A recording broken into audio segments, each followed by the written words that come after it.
chapter 8. This video is mainly going to talk about perpetual inventory, although we'll talk about some other things. There's another video on periodic inventory that I would encourage you to watch.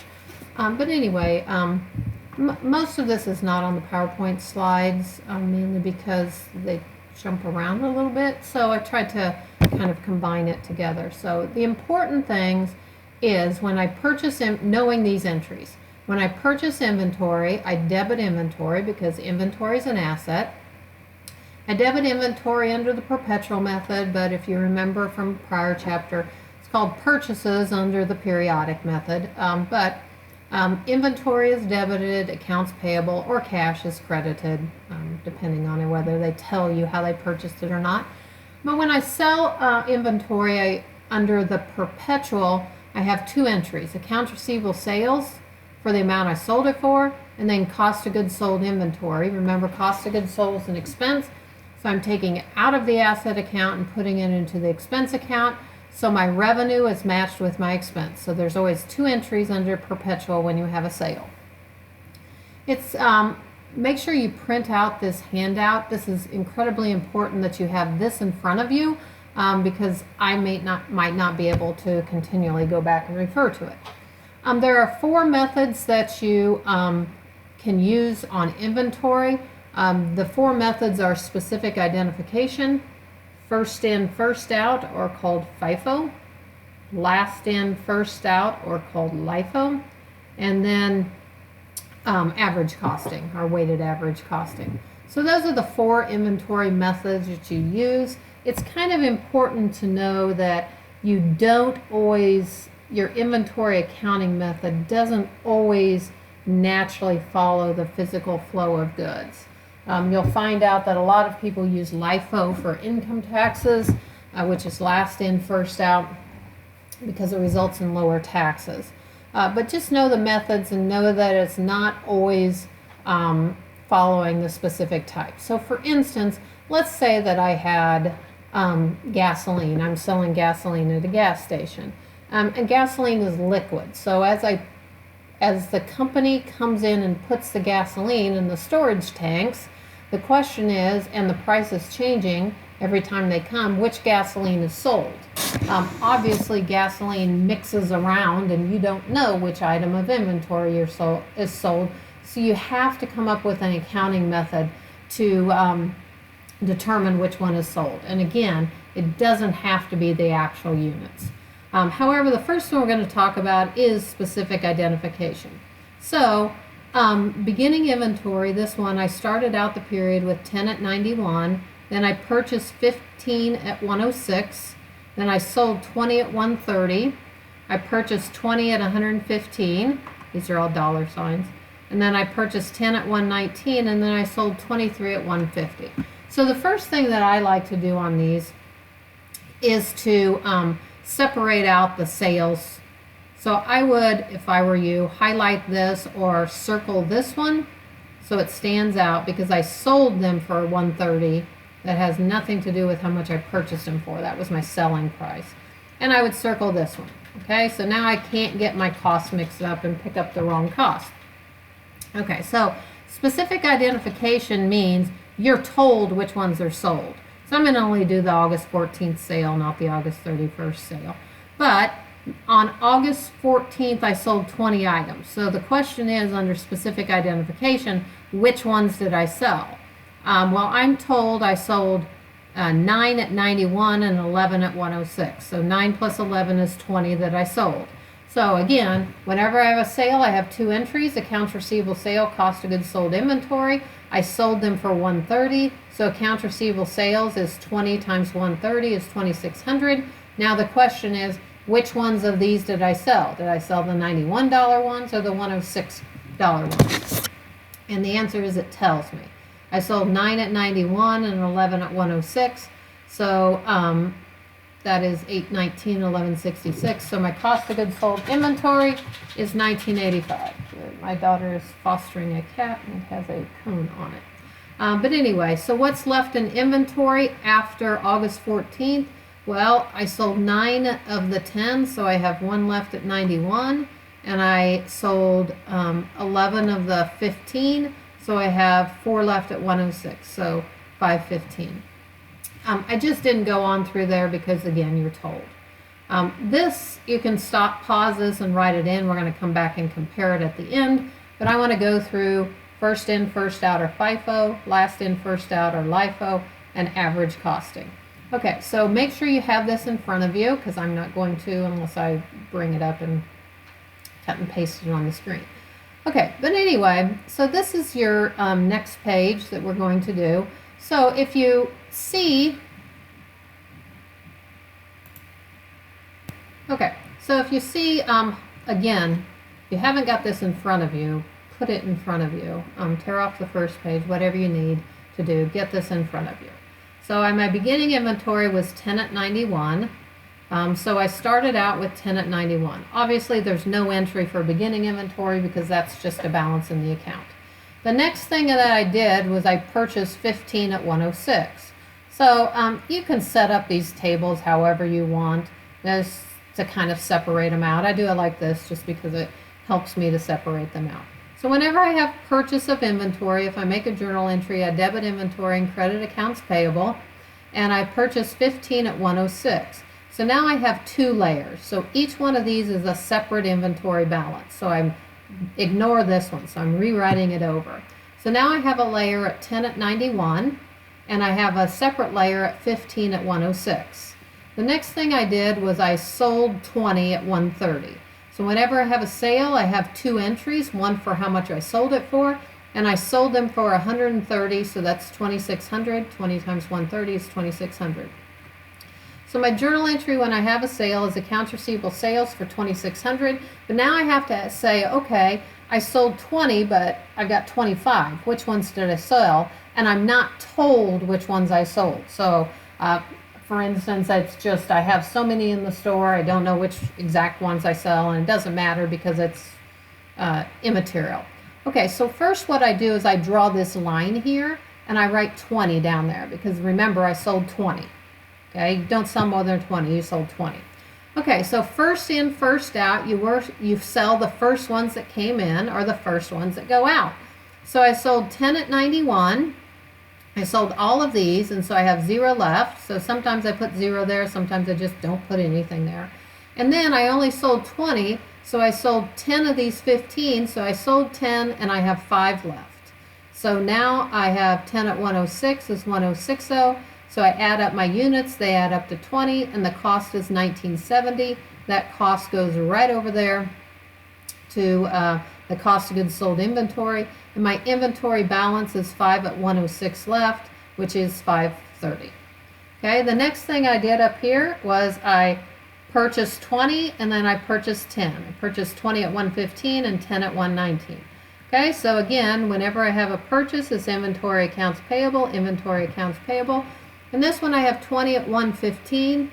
Okay, so now I have 2 layers. I bring down my layers from above, so I still have the 5 at 106, and I purchased 20 more at 115. The next one, now I have 3 layers. I have these 2 layers are coming down, the 5 at 106, the 20 at 115, and I added a layer of 10 at 119. Do not get these layers out of order. It'll mess you up on the computation. Okay, then I sold 23 at 150, and again, this is the selling price, so 23 times 150 is 34.50. So accounts receivable sales of 34.50, cost of goods sold inventory, but I have to compute what I sold them for. First in, first out, I sold 23, so the first thing I do is draw this line and write 23 below, and then I work from the first ones in or the first ones going out. So I sold 5 at 106. And I needed to add up to 23, so I'm still short. So now I work into my next layer. I can't write 20 at 115 because that would add up to 25, and I only sold 23. So I sold 18 at 115, and 2 of those are still left. So, and then all 10 of these at 119 are left. So I add those up, and I have sold 23, 2,600, so the 2,600 goes over there. And here's my ending inventory. Ending inventory is 12 items. I have the 2 at 115 and all 10 of the 119 left because I didn't eat into that layer. So that ends up to be $14.20. So for sales, go on an income statement, and an income statement is for the period. So I want to know how much were my total sales. Well, I had a sale of $2,600 and I had a sale of $3,450. So $2,600 plus $3,450 is $6,050. My cost of goods sold is on the income statement, so it is for the period. So I had cost of goods sold here of $1,970 plus cost of goods sold of $2,600. So I have $4,570 of cost of goods sold. Sales minus cost of goods sold is gross margin. That should be, you should know that. Is $1,480, and my ending inventory is on the balance sheet. The balance sheet is as of a specific date, so I just want the end of the period inventory. So that's going to come right down there. Okay, next one, last in, first out. The last in, first out is when you sell the last ones that came in are the first ones that go out. So again, I started with 10 at 91 and I purchased 15 at 106. So I want to show you something really quick here. All of these entries, the account names are the same. So look, inventory, accounts payable. Look at all these account names. They're all the same. And in fact, the purchase price is the same because I always purchased them from 106. And the selling price is always the same. I sold these at 130 and I sold these at 150. So the only difference between these entries right here and these entries for FIFO, LIFO, and average costing, the only difference is the cost of goods sold. So you can actually write all these entries in, and we're going to fill in the 2045 later and the 2685 later because they're going to be different. So the first in, first out will be different numbers than average or LIFO. Okay, so now I have two layers, 10 at 91, 15 at 106, and now remember, the next thing I did was sell 20. So I'm going to write a line, I sell 20. However, in last in, first out, I work with the last ones that came in. So I generally keep them in order. So I sold 15 at 106. So I'm going to write this down there. Okay, so I have 15 at 106. Put that yellow.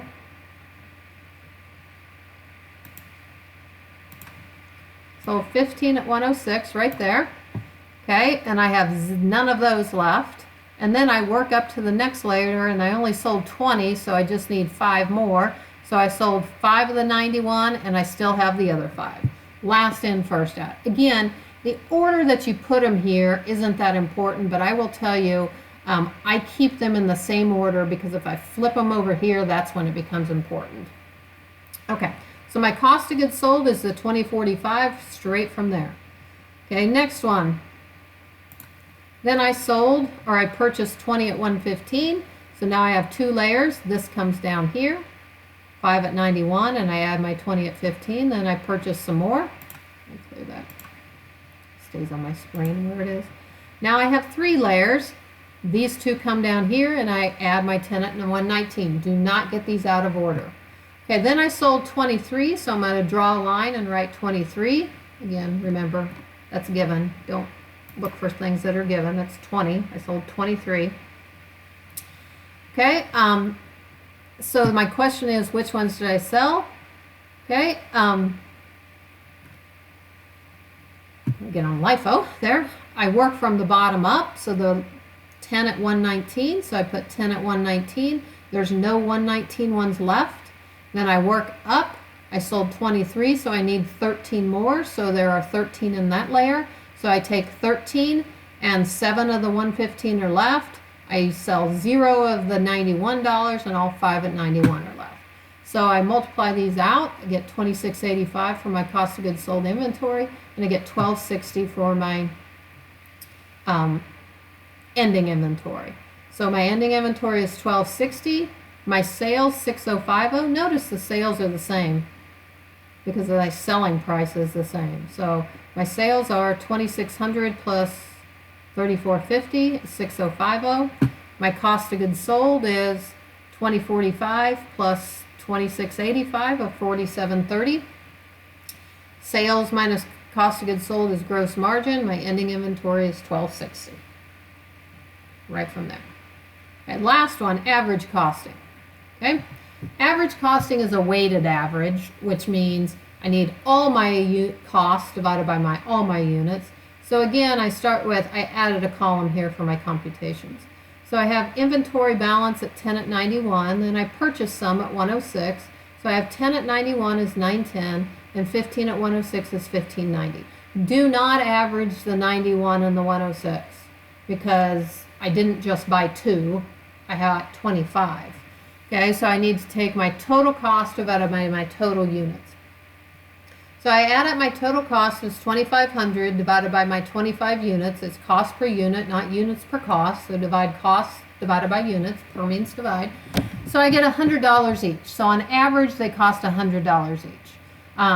Why is it closer to 106 than 91? Well, because I have 15 units at 106 and only 10 units at 91. So it's a weighted average.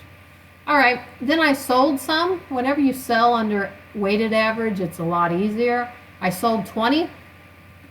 That's given. Sold 20. Okay. I sold 20 and I no longer have the 91 and the 106. Okay, in other words, they're gone. Okay, these costs are no longer relevant. All I have is $100. Okay, so I have sold 20 at 100. I had 25, so my ending inventory is 5 at 100. So notice 20 plus 5 is 25. Those will always equal. Then I purchased 20 more, so now I have 2 layers. I have my 5 at 100 comes down, and I add 20 at 115, so now I need to figure out a new average cost. So I have 25 units that cost me a total of $2,800.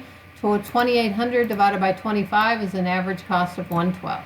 Again, I no longer have these. I now have a cost of 112. So my cost of 112, 25 at 112 comes down. I purchased 10 more at 119. So now I have 35 units that cost me a total of $39.90. So my average cost is 114. Right? So now I use this and I sold 23. Go look up at your other one, and I sold 23 and I have 12 left at 114. So again, these costs are gone. I now only have $114 items. Okay, so in this one, my sales again are still the 6050. My cost of goods sold is 2,000 plus 2622 is 4622. My sales minus cost of goods sold is gross margin. My ending inventory is the 1368 right there. Okay, periodic, I compute it the same, but what I do is the easiest way to do periodic is move these down here and pretend everything was sold on August 14th. So here's my first in, my second in, my third in, my fourth in. So you'll work from top down at 20 plus 23. So I sold 43 total. So I'll work from top down. For LIFO, I'll work from the bottom up. Average, I'll just average them all. And there's another video you can watch on that. Okay, so these are, let me pause here a second. Okay. Okay, what does consistency mean? Consistency means if you use LIFO for 1 year, you need to use LIFO the next year. You have to be consistent with your methods. Okay, and let's go up here. I kind of forgot to do this for a second. And let's compare the methods. So notice that cost of goods sold is the most under LIFO. The reason it's the most because LIFO uses the last costs that come in. So they're selling the $119 cost, whereas FIFO are selling the $91 cost. So you'll see that cost of goods sold is an expense. So the one with the most expense results in the lowest net income. So I don't have my operating expenses or my other expenses, but assuming they all have the same expenses, notice that LIFO has the lowest gross profit. So most companies will use LIFO for tax purposes because it's a legal way to report your taxes. So most people would want to legally report their taxes the lowest possible. So for instance, if you have a business and you get to deduct an expense on it and it's legal to deduct that expense. So let's say that I bought a computer for my business and the taxes allow you to deduct it. You deduct it because it's legal, and LIFO allows you to, the taxes allow you to do LIFO. FIFO FIFO is used more for financial reporting, mainly because it's more realistic. International standards tend to not allow LIFO, so they only allow FIFO or average costing. And sometimes when I go back to the mixing of the gasoline example, average sometimes just makes sense because you're just simply having an average as you go along, so it continues to move. But the point is, you have to stay consistent. Can you change? Yes, but it's a big deal. You have to make a whole lot of disclosures. You have to go back and restate your financial statements as if you'd used the other method, etc. So it's a lot of work to change. You have to notify readers, etc.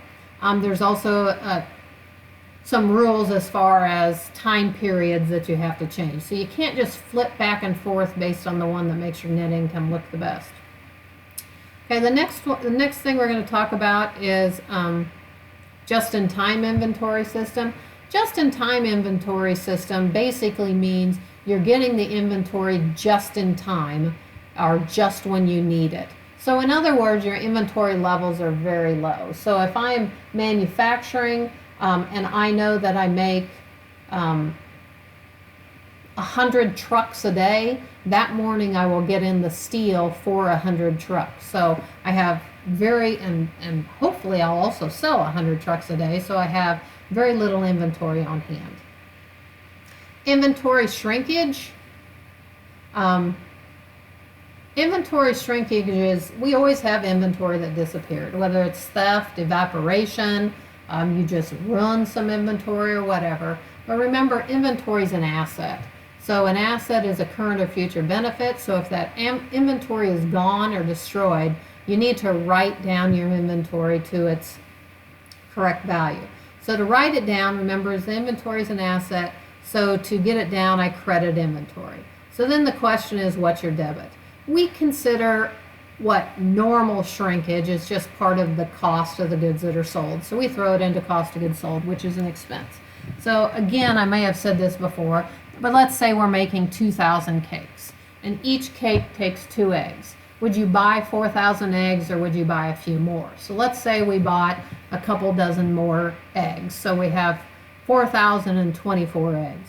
So what we consider is the cost of the goods that are sold. The cost of making 2,000 cakes includes the cost of 4,024 eggs, because I want those buried in. Now, what happens if I had a major flood and I lost significant portions of my inventory? I don't debit cost of goods sold because it's not part of normal expectations. So notice you do have normal expectations for theft spoilage. If I had a flood loss and it was major, I'd take it to a loss on flood account. Okay, next thing. Lower of cost or market. Lower of cost or market, again, inventory is a current or future benefit. And so if I have inventory whose market is lower than cost, I have to write it down because it is no longer an asset for that amount. And so here's what they did here. They have 2 types of inventory. They have ski equipment made up of 2 types of skis, and they have ski accessories. So here's the FIFO cost and here's the market. Okay, so what I do is I compare the two, and the lower one is 1,600 or 16,000. Cross-country skis is 3. The lower these is 1,500. The lower those is 6,000. So if I did it on an individual item basis, my inventory is 26,500. Remember, it's on my books a cost of 29,000. If I just added up the categories, I have the FIFO cost for skis to be 20,000. They're on my books, but the market is 21,000, so 20,000 is the lower. For accessories for the total group, it's 9,000 compared to 7,500, so it's 7,500. This is not the addition of these two. Okay, it's just a coincidence because I'm using market value for both of them. Or the total inventory, if I did it on that and used the lower of the 28 or the 29, it's the 28,500 over here is the lower.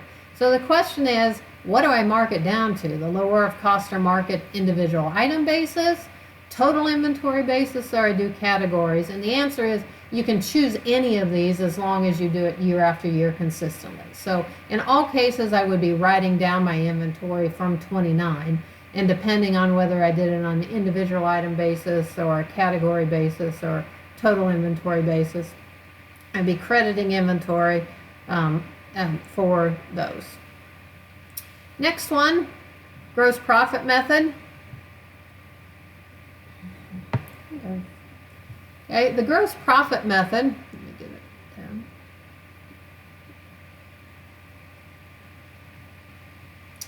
Okay, this is just taken off of this one. The gross profit method and the retail method are two ways to estimate your ending inventory. So if you remember, you have beginning inventory plus purchases equals available. We usually subtract ending inventory to get cost of goods sold. But remember, there's only two things that can happen to inventory. It's still here or it's gone. Okay, that's it. Go back up to your FIFO, LIFO. It's either still here or gone. So what I use these two methods for is for two purposes. The gross profit method is often used if I have a fire or loss of inventory, but I do have my records because good risk management, you have your records are kept offsite or backup of it. So it would be an extremely poor business to not have backups of records, and you would certainly have huge problems with the IRS if you didn't keep backups of your records and if you could recreate them in case of a fire. Okay, so what happens is I have beginning inventory of 50,000. So basically what I'm going to do is throw them into this cost of goods sold statement, but flip cost of goods sold and inventory. And remember the question asks for ending inventory. So if you want to write inventory and cost of goods sold and fill in the cost of goods sold and back into the inventory, great, better. Great thing to do. Okay, so I know my beginning inventory and my purchases because I have my records, so I know I have available. Okay, I also have my records for sales, so I know how much I've sold is 30,000. You want to estimate your ending inventory for a fire loss. Okay, I also have last year's, or I know that I try to tend to have a markup of I want to make 40% on every sales dollar. Okay, so I know that sales are always 100%. Cost of goods sold, I don't know what my cost of goods sold percentage is, but I know my profit's 40%. So if my profit's 40%, the other 60% is cost of goods sold. So if I take my selling price, then 60% of that selling price is the cost. That's the cost of goods sold. So I must have inventory of 52,000. So I back into it. Okay, and this is the same as over here. The other method is the retail method. The retail method is used more when I have, there we go. The retail method is used more when I want to estimate ending inventory for kind of interim periods. So I'm kind of in a hurry, and I don't want to go back and count inventory. Well, let me make an example. So let's say I have a store in the mall and I want to count inventory at the end of every week and get an estimate of what the cost of that inventory is on hand, okay, for a weekly financial statement. Okay, so what I do is I have my sales associates, since it's really probably not so busy between 8 and 9 o'clock at night, I have them go around and just look through the stack, and they say, okay, well, here's 5 pairs of jeans for a selling price of $25 each, and here's 10 pairs of jeans for $30 each, etc. So they write down the count of the jeans and the selling price. Okay. I know overall my merchandise, either based on past year's income statements, I can get this ratio. I know that I have, remember, sales minus cost of goods sold. So I had sales of 1 million last year, and I had cost of goods sold of 450,000. Okay, so I know that cost tends to be 45% of my retail. Notice over here they gave you the gross profit, and I had to back into the cost. Here we're computing the 45%. So cost is 45% of the retail selling price. So if I went around and knew my ending inventory at retail is 300,000, The cost is 45% of that, so it's $135,000. The last thing on this handout are ratios. 2 inventory ratios. Inventory turnover takes cost of goods sold divided by average inventory. So this one will tell me how many times my inventory on average is sold and restocked a year. How many times does it turn over? How many times do I sell and restock it a year? So I'd take my cost of goods sold. We could do it on these up here.